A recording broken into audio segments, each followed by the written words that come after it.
But to start out this video, I wanted to sing a song. It's to the tune of Five Little Monkeys, but it's about all the different jungle animals that we could be reading about in Giraffes Can't Dance. So let's get started. 6 little animals jumping on the bed. One fell off and bumped his head. Mama called the doctor and the doctor said, "No more elephants jumping on the bed." 5 little animals jumping on the bed. One fell off and bumped his head. Mama called the doctor and the doctor said, "No more lions jumping on the bed." 4 little animals jumping on the bed. One fell off and bumped his head. Mama called the doctor and the doctor said, "No more monkeys jumping on the bed." 3 little animals jumping on the bed. One fell off and bumped his head. Mama called the doctor and the doctor said, "No more elephants jumping on the bed." 2 little animals jumping on the bed. One fell off and bumped his head. Mama called the doctor and the doctor said, "No more lions jumping on the bed." 1 little animal jumping on the bed. It fell off and bumped its head. Mama called the doctor and the doctor said, "No more monkeys jumping on the bed." All right, that's a fun song, my friends. Helped us practice our counting, our subtraction. When you take away, so when we started out the song, we had 6 animals. And when we took away 1 animal, how many are left? 1, 2, 3, 4, 5. So there's 5 animals left when you take away or subtract 1 from 6. What would happen if I took away, so now we have 6 different animals. 1, 2, 3, 4, 5, 6. So what would happen if I took away 2 animals or subtracted 2 animals? Let's count. There are 1, 2, 3, 4 animals left. There's 4 animals left. Now, this one might be a bit tricky, but right now I have 6 animals. What happens if I add 2 more? Now, we had 6, and I'm adding 2 more. How many animals do we have? Should we count? 1, 2, 3, 4, 5, 6, 7, 8. We have 8 animals. That's what happens when you add 2 to 6. And that is a fun math activity you can do at home. You can practice this with popsicle sticks or your favorite stuffed animals or cards or shapes. And you can practice adding and subtracting and practice your math skills. So now we have a book called Giraffes Can't Dance. So before we start, we're going to talk about what this is. What is this page called in a book?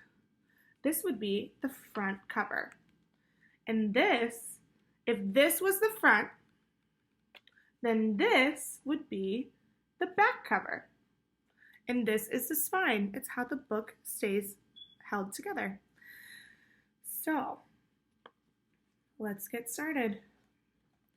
Gerald was a tall giraffe whose neck was long and slim, but his knees were awfully crooked and his legs were rather thin. He was very good at standing still and munching shoots off trees, but when he tried to run around, he buckled at his knees. Poor Gerald. Now, every year in Africa, they hold the jungle dance where every single animal turns up to skip and prance. And this year, when the day arrived, poor Gerald felt so sad because when it came to dancing, he was really very bad. The warthogs started waltzing, the rhinos rocked and rolled, the lions danced a tango that was elegant and bold.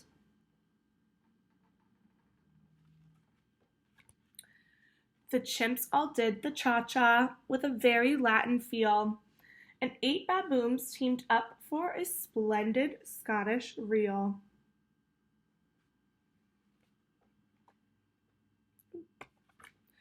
Gerald swallowed bravely as he walked towards the floor, but the lions saw him coming, and they soon began to roar. "Hey, look at clumsy Gerald," the animals all sneered. "Giraffes can't dance, you silly fool. Oh, Gerald, you're so weird." That makes Gerald feel very sad. Gerald simply froze up. He was rooted to the spot. "They're right," he thought. "I'm useless. Oh, I feel like such a clot." So he crept off from the dance floor and he started walking home. He never felt so sad before, so sad and so alone. He found a little clearing and he looked up at the sky. "The moon can be so beautiful," he whispered with a sigh. "Excuse me," coughed a cricket. "Who'd seen Gerald earlier on? But sometimes when you're different, you just need a different song."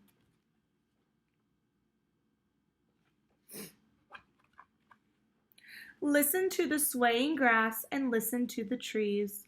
To me, the sweetest music is those branches in the breeze.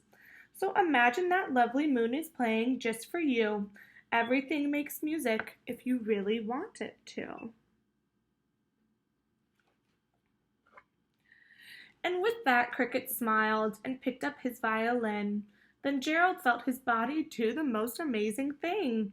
His hooves had started shuffling, making circles on the ground. His neck was so gently swaying, and his tail was swooshing around.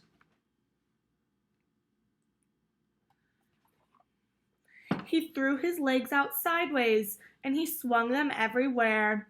Then he did a backward somersault and leapt up in the air.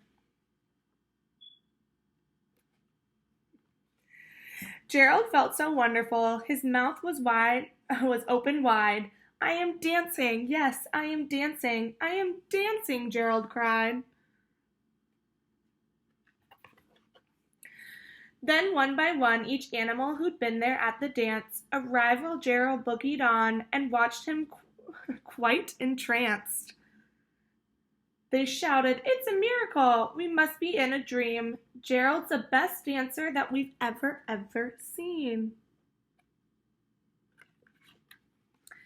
"How did you learn to dance like that? Please, Gerald, tell us how." But Gerald simply twirled around and finished with a bow.